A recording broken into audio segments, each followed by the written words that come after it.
going on, guys? Welcome to our Random Viewers channel. In today's video, we're talking about this product from Google that they just announced yesterday, which is called YouTube TV. And we're also going to be talking about that situation with Kevin Durant and the Warriors. So this is going to be one of those videos where we talk about some technology stuff and also sports. And by the way, shout out to all the new subscribers again. I continuously say that because you guys are continuously subscribing to their channel. You're commenting, you're participating in the conversation, and I think that's awesome. So let's talk about YouTube TV, which is a very interesting product, by the way. And I'm just going to read some of the stuff it says on the page, which isn't much, but it basically explains what it's all about. So it says, finally live TV made for you. Stream ABC, CBS, Fox, NBC, and more. Never run out of DVR storage space and it accounts. One price, $35 per month, cancel anytime. So the situation here is that Google got involved with this streaming service because obviously we have YouTube and you've heard of YouTube Red. YouTube is trying to evolve itself in a way, and that includes Google working on YouTube, and of course you have Alphabet, who's the parent company for Google. Google was trying to restructure. And the reason why they were doing that is because for a variety of products, they wanted to separate from Google,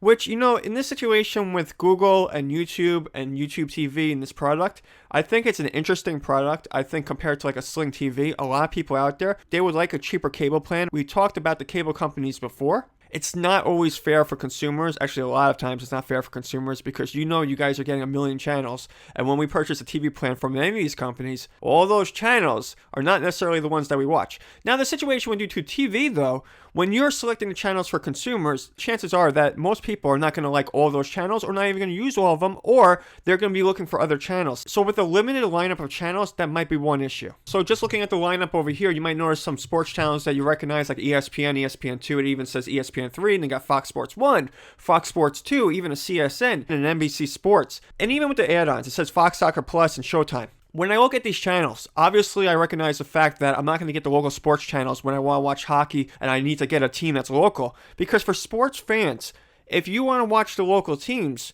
you're going to need those local channels. For example, in the metropolitan area, you have MSG and MSG Plus. I don't agree with the way they broadcast television, with the way sports has to be purchased and all this other kind of stuff. I really don't agree with it. They want to make their money. They own the networks. They're not going to include it in something like this, whatever. But with the situation here, I do find it interesting. We know we have to use a different cable company because if we want to get those additional channels that we actually watch, and it's no offense, there's a lot of people that are going to watch these channels also. Again, consumers have to spend additional money to get a service like this, and then a lot of people are going to continue to pay other cable companies. It's a messed up situation, but the reason why it's a messed up situation is because the cable industry is really messed up. I'm not trying to be negative about the cable industry, but most of you know out there, cable plans, your home internet, it's all messed up. And we overpay a lot for all that kind of stuff. So I'm just talking real talk. If anyone thinks, hey, you're just trashing the cable industry, it's amazing. I'm not trying to say anything like that. Besides the fact they should really change and they should really innovate the way they sell these TV plans. I'm going to give one example, by the way.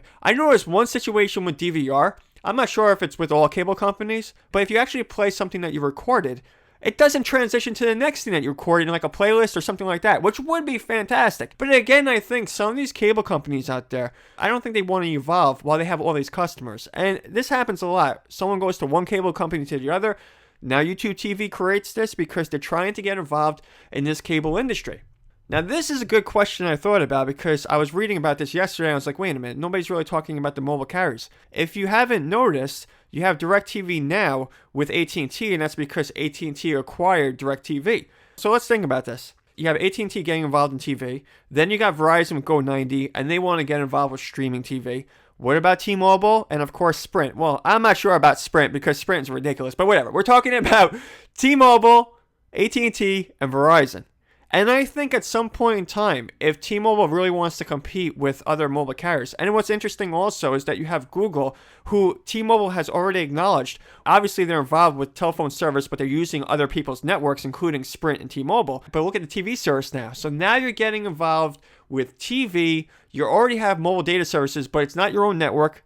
Who knows in the future if you actually invest in your own mobile data infrastructure, I'm talking about Google, and possibly even with TV also. So then they would be like some of these other cable companies, which is interesting because I have been talking about this. Verizon should really include their mobile data services with their TV and home internet services. And that's the situation you have with AT&T trying to include everything together. Although recently, AT&T announced and said, you know what? You don't have to use DirecTV to get the quote-unquote unlimited data plan with AT&T. So AT&T was acknowledging that maybe somebody would want to use one service with them, but not another. But I think the best advantage is if these companies include all the services with one price, or at least one plan where you know what you're spending, I think it's an advantage. But if you start creating a lot of various things and you're confusing consumers, they're not going to want to use it. But when you look at YouTube TV, if they try to incorporate, which a lot of people are speculating about this, whether they incorporate YouTube with YouTube TV, meaning you're going to see a lot of advertising from YouTube, including YouTube TV. You might see some of your favorite videos recommended from YouTube to YouTube TV, all that kind of stuff. Let me explain something about YouTube and YouTube TV. YouTube Red has pretty much been, I'm not going to say awful, but not the most impressive. And the reason why is because it's YouTube. You know, sometimes YouTube has their own issues because they get in their own way, where a bunch of people that are already on network television can go market their television shows on YouTube. And you see their shows trending on YouTube. And they're doing the social media effort. And then they're utilizing YouTube. But meanwhile, they're competing with people who are just creating content for their own channels that don't have a network television station to market what they're doing. And what I see going on in this industry, the cable industry here, and we also have YouTube, YouTube wants to befriend major corporations out there so they could utilize YouTube in a way to market to the YouTube community. If you even want to call YouTube a community, because a lot of people say the YouTube community. Okay, everyone who uses YouTube, we're the YouTube community, okay? So that's what YouTube wants to do. And YouTube has been a crazy issue for Google for a while now. And they're trying to make YouTube into something that doesn't have to be such an annoyance to Google. I mean, that's real talk also, because if you've seen the history of YouTube, when Google runs YouTube, you don't see changes all the time, and you see some changes that are not the best. Because what happens is that Google has to run YouTube, but it doesn't mean that YouTube is Google's best product. Actually, I would argue the fact that Android is the best product right now for Google. And the reason why is because it's the most popular mobile platform in the world for a variety of reasons, but it is. So again, with this YouTube TV situation, I think it's competitive, but it's going to have to evolve. And I think one of the things that has to evolve about it is obviously has to have more channels. Now, as far as the additions where you can get add-on channels, they're already doing that. And I think that's a problem with the cable industry also. I think people should pay one price. All the add-ons and everything, it's just a ridiculous way to tier cable TV plans. But I think if Google wanted to do anything really impressive with the industry, try to get your home internet service, which is Google Fiber, and then also your mobile data services, work on your own infrastructure, don't use anyone else's networks. And the reason why I say that is because the people who work for Google, the ones that work on the technical aspects for how Google creates their projects, is very impressive. And I think Google has a lot of smart people working for them where they're fully capable of doing this. All the services, and they can really make an impact on the industry.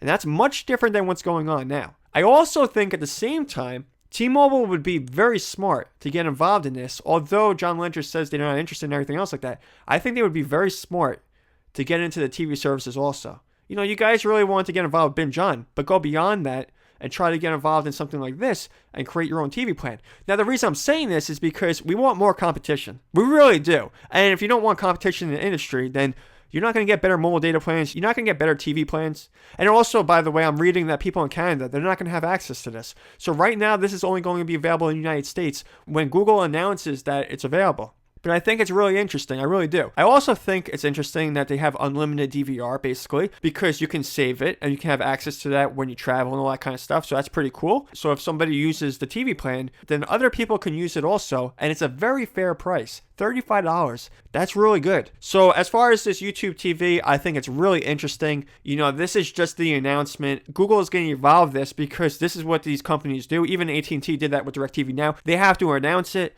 Then they work on it some more. So this is pretty cool stuff from Google. I'm really glad they're doing this because it's going to be an interesting product and I think a lot of people are going to use it. Now, as far as Kevin Durant, a lot of you guys out there, you chirp so much. People are saying that the Warriors were 3-1 last year. They didn't win the finals. Then you guys start making all these jokes about the Warriors, which I get. It's sports, it's trash talk, it's all that kind of stuff. But how can you do that when LeBron James is 3 for 7 in the NBA Finals? They hate Durant. Whatever. You guys watch a lot of ESPN probably, because they hate the Warriors a lot too on that channel. But when you talk about the Warriors, do you not think it's odd that you totally ignore the fact that LeBron James is 3 for 7 in the NBA Finals? I'm just asking the question because, again, you guys are very quick to chirp about Durant, especially when he just got injured. And by the way, Pachulia was thrown into Durant. That's how he got the knee injury. It's a sprained MCL. It's not torn. The reason why I'm saying that is because, and I'm not going to mention names, this video is not about trashing anyone. I was watching ESPN this morning, and there was someone talking about the situation. And as they were talking about it and saying the Warriors have no chance, Durant's out, this is it, the Cavs are going to win the championship, this is what's going on. Somebody interrupted the person talking and said, wait a minute, we just found out that Kevin Durant has a sprained MCL. And chances are he's going to be back for this season.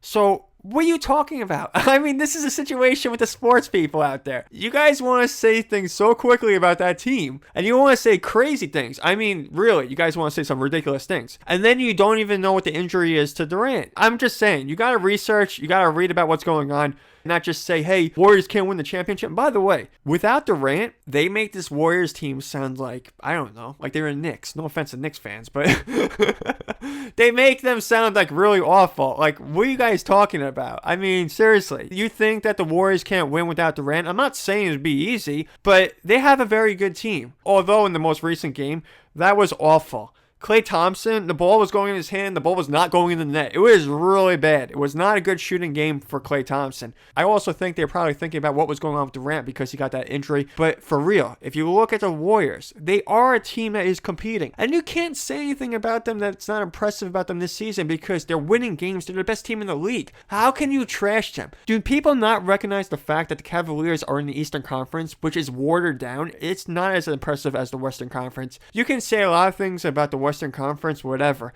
It's more competitive than the Eastern Conference, and it has been for a while. And the reason why is because there's a lot of talent in the Western Conference, and it has a lot to do with some of the teams that compete. That's real talk about the Warriors. You guys want to trash the Warriors? It's not going to work. That's the way I look at them. You know, you guys go from trashing Durant, then trashing Draymond Green. I mean, what is it about them that you guys don't like? You don't like the fact that they win? I mean, they're winning games. And even people try to explain the fact that LeBron wants some help on his team, which is not a problem. But if he wants help on his team, how could you trash even Kevin Durant? And by the way, I have to say something about LeBron. What he said recently about the MVP, I think he was saying that because it's LeBron. And he's not going to just say other guys are better than him or whatever. It's a confidence thing with him. But are people really thinking that LeBron James is having a better season than Russell Westbrook or even James Harden? I mean, really, could you imagine that they give the MVP to LeBron after the season those two guys have had? You can't argue the fact that Russell Westbrook is getting a crazy amount of triple-doubles. And regardless of what you think of how important it is to his team, they're triple-doubles. And even James Harden's just balling. So how would you even argue that? You're trying to say that they're not good this season? Sports fans are crazy. I mean, really, basketball fans, you guys, you want to talk so much stuff about the Warriors. If you think that LeBron James is getting the MVP and not James Harden and Russell Westbrook, that would be the most messed up situation. Because one of those guys really should get the MVP. And I'm not sure if it's going to be Westbrook or Harden. I know that when you guys start talking about MVP and what it means to be an MVP, yeah, MVP also means putting the ball in the net because you're a basketball player and that's what it's about. So if Russell Westbrook and James Harden are just balling and LeBron wants to say, you know what, if I'm not in the game, the team's not going to win. Okay, fine. Well, that's the way your team is built. That's not just about you. That's the way your team is built. And if you're built to center that whole team around you, which the Cavaliers are, then how are you going to argue the fact that Russell Westbrook and James Harden are not having better seasons than you when OKC is entirely built around Russell Westbrook? I don't know. Some people are really odd the way they talk about basketball, but that doesn't change the fact that Kevin Durant only has a sprained MCL, and he's likely to be back for this season. And not only that, the Warriors are going to ball. Steph Curry and Klay Thompson are going to lead that team, and that's including Draymond Green. I also heard that Matt Barnes might be going back to the Warriors, so you can have some added toughness for the Warriors. I'm saying this team is impressive. They're going to be competing. Shout out to Dub Nation. I would like to know what you guys think about all this. Post your comments down below. Let me know what you think about YouTube TV or even that situation with Durant and the Warriors, or even if you're a fan of LeBron and the Cavs. Of course, if you like this video, give a thumbs up. I'll see you guys next video. Peace out.